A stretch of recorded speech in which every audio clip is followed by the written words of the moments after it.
Anda kembali di Kompas Siang, Saudara. Sidang pra-peradilan mantan Mendikbudristek Nadiem Makarim kembali digelar pada Jumat pagi di Pengadilan Negeri Jakarta Selatan. Sidang beragendakan pembacaan kesimpulan dari dua kubu. Pihak pemohon Nadiem Makarim dan pihak termohon jaksa dari Kejaksaan Agung menyampaikan kesimpulan masing-masing secara ringkas. Kedua pihak kemudian menyerahkan kesimpulan secara tertulis kepada hakim tunggal.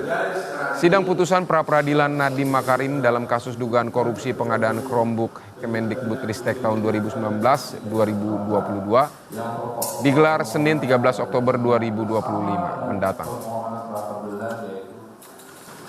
Sudah banyak putusan pengadilan yang menyatakan kalau ada kerugian negara, hitung-hitungannya mana? Hitung-hitungannya mana? Belum lagi audit resminya. Ini hitung-hitungannya pun nggak ada. Jaksa mengatakan buktinya diekspos. Ada memang berita acara ekspos, tapi hitung-hitungannya nggak ada. Masih ditulis akan dihitung. Jadi sudah ditetapkan tersangka, bahkan ditahan, belum tahu hitung-hitungannya ada. Kalau hitung-hitungannya lagi dihitung, kan bisa nol, bisa tidak ada, bisa ada gitu kan. Tersangka atas pemohon itu sudah sesuai dengan peraturan dan prosedur. Artinya sudah memenuhi dua alat bukti yang cukup. Dua alat bukti yang cukup itu tadi kan dari kemarin teman-teman media sudah bisa mendengar pendapat ahli baik dari pemohon maupun termohon menyampaikan tidak ada secara limitatif mengatur jenisnya alat bukti apa. Yang penting memuat dua alat bukti sebagaimana yang diatur dalam KUHP maupun Undang-Undang Tindak Pidana Korupsi. Saudara, informasi selengkapnya terkait sidang pra-peradilan Nadiem Makarim pagi tadi akan dilaporkan jurnalis Kompas TV Rahma Piliang dan juru kamera Yohan Bagja dari Pengadilan Negeri Jakarta Selatan. Selamat siang Rahma, jadi apa saja isi kesimpulan dari masing-masing pihak? Iya, Vidi dan juga saudara, tadi dari baik pihak pemohon dan juga termohon ini sudah menyampaikan kesimpulan dari sidang pra-peradilan Nadiem Makarim ini. Tentunya dari para pihak ini menyampaikan secara singkat begitu ya. Kalau dari pihak Nadiem ini menekankan terkait dengan audit BPKP yang mereka terima, yang menyatakan bahwa kalau dalam audit itu disebutkan tidak ada kerugian negara yang terjadi selama dengan pengadaan Chromebook dari tahun 2019 hingga tahun 2022, di mana dari audit BPKP yang mereka dapatkan ini auditnya dari tahun 2020 hingga tahun 2022.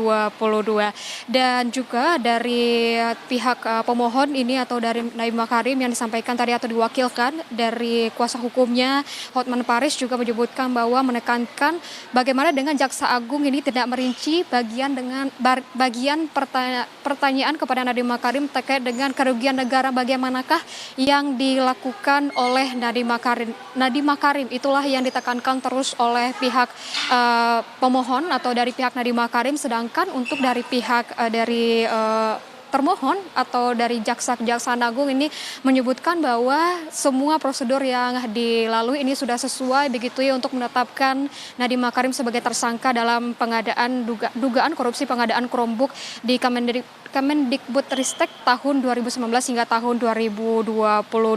Nah, yang menjadi menarik begitu ya Vidi dan juga saudara adalah tentang audit BPKB yang terus diulang baik itu dari pihak pemohon maupun dari pihak pemohon, di mana kalau dari pihak pemohon atau pihak dari Nadiem Makarim ini menyebutkan bahwa audit PPKB yang mereka terima ini sudah membuktikan atau sudah menyatakan bahwa kliennya atau dari Nadiem Makarim ini tidak melakukan kerugian negara begitu. Cantumkan dalam audit BPKB tersebut kalau semua pengadaan ini berjalan lancar, untuk pengadaannya juga tepat waktu, segala macam itu yang didapatkan dari audit tahun 2020 hingga tahun 2022. Namun di sisi lain, Vidi dan juga saudara, ini dibantah oleh dari pihak termohon atau dari pihak Kejaksaan Agung menyebutkan bahwa untuk audit itu sendiri dari PPKB ini berbagai macam, Vidi. Ada yang audit umum, ada juga yang audit investigasi. Nah, dari pihak jaksa Kejagung ini menyebutkan bahwa dirinya ini masih menunggu hasil audit investigasi dari BPKB, di mana audit investigasi ini baru diminta oleh penegak hukum, begitu dalam hal ini adalah jaksa penuntut umum dari Kejagung, dan ini belum ada atau belum keluar hingga saat ini. Inilah yang didebatkan begitu ya antara pihak pemohon maupun dari pihak termohon. Namun hingga saat ini untuk bagian kesimpulan ini atau dari sidang kesimpulan ini sudah selesai. Memang tadi sekitar 20 menit kurang lebih begitu untuk berjalannya sidang. Sudah disampaikan secara ringkas, secara lisan begitu, tapi juga tertulis sudah sampaikan kepada Hakim Tunggal yang memimpin sidang tadi pagi. Namun kita tunggu nantinya bagaimana dengan keputusan dari pra-peradilan ini yang akan dilaksanakan pada Senin depan pada tanggal 30 Oktober pada tanggal 13 Oktober 2025, Vidi. Baik, Rahma Piliang, terima kasih untuk laporan Anda.